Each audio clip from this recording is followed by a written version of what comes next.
औज़ुबिल्लाहि मिनश्शैतानिर्रजीम बिस्मिल्लाहिर्रहमानिर्रहीम। लाखों करोड़ों दुरूद व सलाम हो हज़रत मोहम्मद मुस्तफ़ा सल्लल्लाहु अलैहि वसल्लम पर और आपकी आल पर। सामीन, हम आज की इस वीडियो में आपसे ज़िक्र करेंगे हज्जाज बिन यूसुफ़ का, कि हज्जाज बिन यूसुफ़ जिसकी तारीख़ को बाज़ लोग बहुत बढ़ा चढ़ा के पेश करते हैं और उसे एक हीरो के तौर पे पेश करते हैं। आइए आज की इस वीडियो में आपको बताते हैं कि उसका असल चेहरा क्या है। आज की इस वीडियो में आप हज्जाज बिन यूसुफ़ के मज़ालिम की दर्दनाक दास्तान सुनेंगे और फिर उस लाइन की मौत कैसे हुई वो आपको बताया जाएगा। दरअसल सादात और अहले बैत का ये शख्स दुश्मन था। ये सारी तफसीलात आप आज की इस वीडियो में सुन सकेंगे, लेकिन वीडियो में आगे बढ़ने से पहले आपसे गुजारिश है कि अगर आप हमारे यूट्यूब चैनल पर नए हैं तो इसे ज़रूर सब्सक्राइब कर लें ताकि हमारी हर नई आने वाली वीडियो का नोटिफिकेशन आपको मिल सके।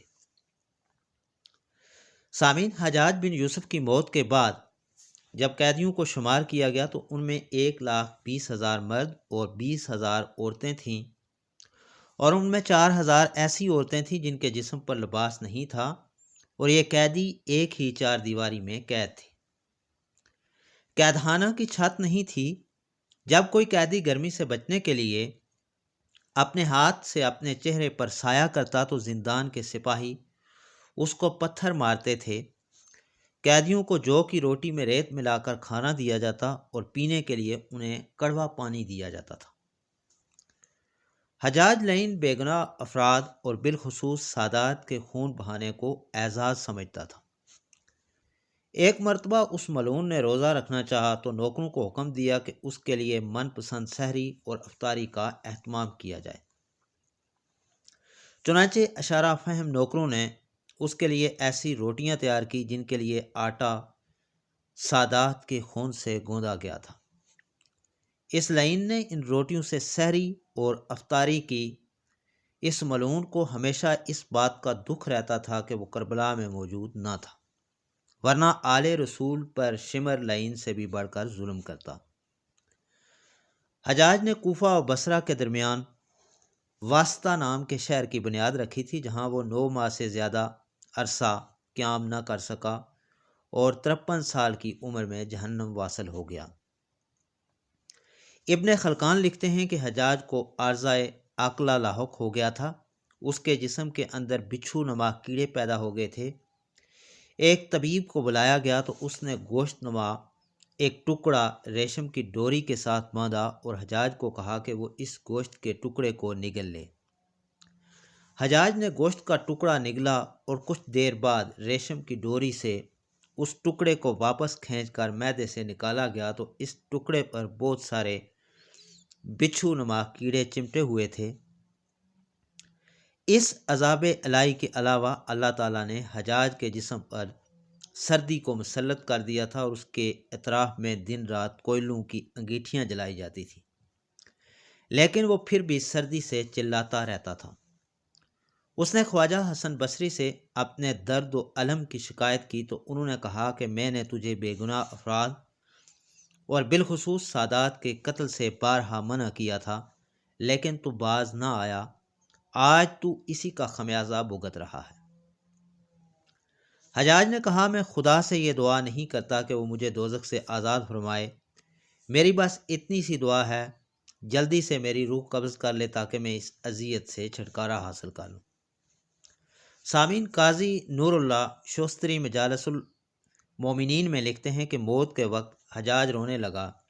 वज़ीर ने रोने का सबब पूछा तो कहा कि मैंने लोगों पर जुल्म किया है, बिलखुसूस औलाद पैगम्बर अलैहिस्सलाम पर जुल्म के पहाड़ तोड़े हैं।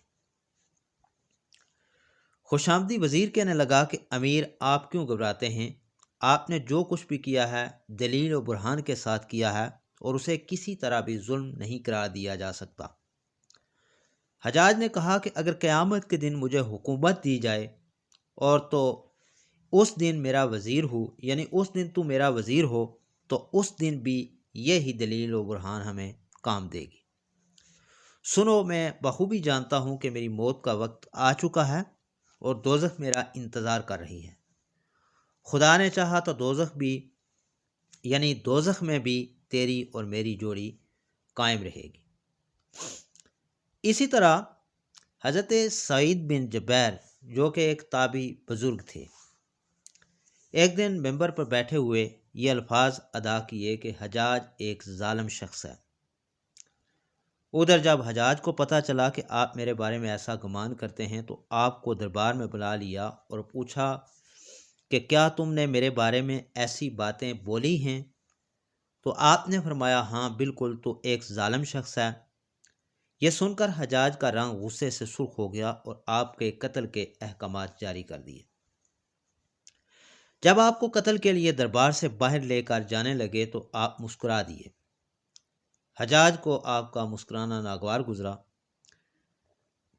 اس نے پوچھا کہ کیوں مسکراتے ہو؟ تو آپ نے جواب دیا کہ تیری بیوقوفی پر جو اللہ تجھے ڈیل دے رہا ہے اس پر مسکراتا ہوں۔ حجاج نے پھر حکم دیا کہ اسے میرے سامنے ذبح کر دو۔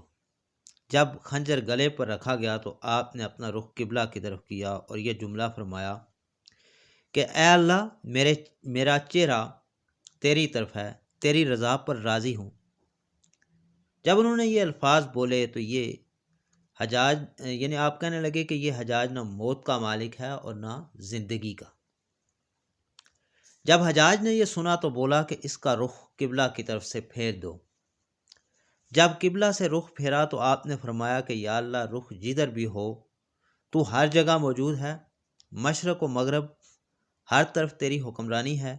میری دعا ہے کہ میرا قتل اس کا آخری ظلم ہو، میرے بعد اسے کسی پر مسلط نہ فرمانا۔ جب آپ کی زبان سے یہ جملہ ادا ہوا تو اس کے ساتھ ہی آپ کو قتل کر دیا گیا اور اتنا خون نکلا کہ دربار تر ہو گیا۔ ایک سمجھدار بندہ بولا کہ اتنا خون تب نکلتا ہے جب کوئی خوشی خوشی مسکراتا ہوا اللہ کی رضا پر راضی ہو جاتا ہے۔ حجاج بن یوسف کے نام سے سب واقف ہیں۔ حجاج کو عبد الملک نے مکہ، مدینہ، طائف اور یمن کا نائب مقرر کیا تھا اور اپنے بھائی بشر کی موت کے بعد اسے عراق بھیج دیا تھا، جہاں سے وہ کوفہ میں داخل ہوا۔ ان علاقوں میں 20 سال تک حجاج کا عمل دخل رہا۔ اس نے کوفے میں بیٹھ کر زبردست فتوحات حاصل کی۔ اس کے دور میں مسلمان مجاہدین چین تک پہنچ گئے تھے۔ حجاج بن یوسف نے ہی قرآن پاک پر اعراب لگوائے۔ اللہ تعالیٰ نے اسے بڑی فصاحت و بلاغت اور شجاعت سے نوازا تھا۔ حجاج حافظ قرآن تھا، شراب نوشی اور بدکاری سے بچتا تھا۔ وہ جہاد کا دنی اور فتوحات کا حریص تھا، مگر اس کی تمام اچھائیوں پر اس کی ایک برائی نے پردہ ڈال دیا تھا۔ وہ برائی کیا تھی؟ ظلم۔ حجاج بہت ظالم تھا۔ اس نے اپنی زندگی میں ایک خون خوار درندے کا روپ دھار رکھا تھا۔ ایک طرف موسیٰ بن نصیر اور محمد بن قاسم کفار کی گردنیں اڑا رہے تھے اور دوسری طرف وہ خود اللہ کے بندوں، اولیاؤں، سادات اور علماء کے خون سے ہولی کھیل رہا تھا۔ حجاج نے 1,20,000 انسانوں کو قتل کیا۔ اس کے جیل خانوں میں ایک ایک دن میں 80,000 ہزار قیدی ایک وقت میں ہوتے تھے، جن میں سے 30,000 عورتیں تھیں۔ اس نے جو آخری قتل کیا وہ عظیم تابعی اور زاہد و پارسا انسان حضرت سعید بن جبیر رضی اللہ تعالی عنہ کا قتل تھا۔ انہیں قتل کرنے کے بعد حجاج پر وحشت سوار ہو گئی۔ وہ نفسیاتی مریض بن گیا۔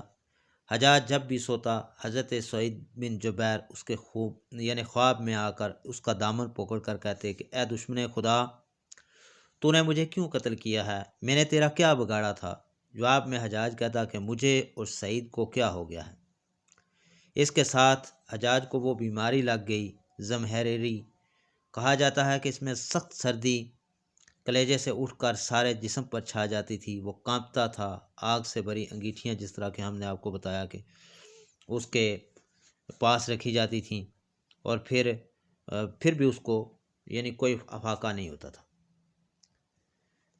حجاج کی یہ حالت جب دیکھی، جس طرح کہ آپ کو پہلے بھی تفصیل میں بتا دیا گیا ہے کہ اس کے جسم کے اندر اور معدے میں کیڑے پڑ گئے تھے، اور آج حجاج کی جو کہانیاں جو لوگ سناتے ہیں، عبرت ناک کہانی ہے۔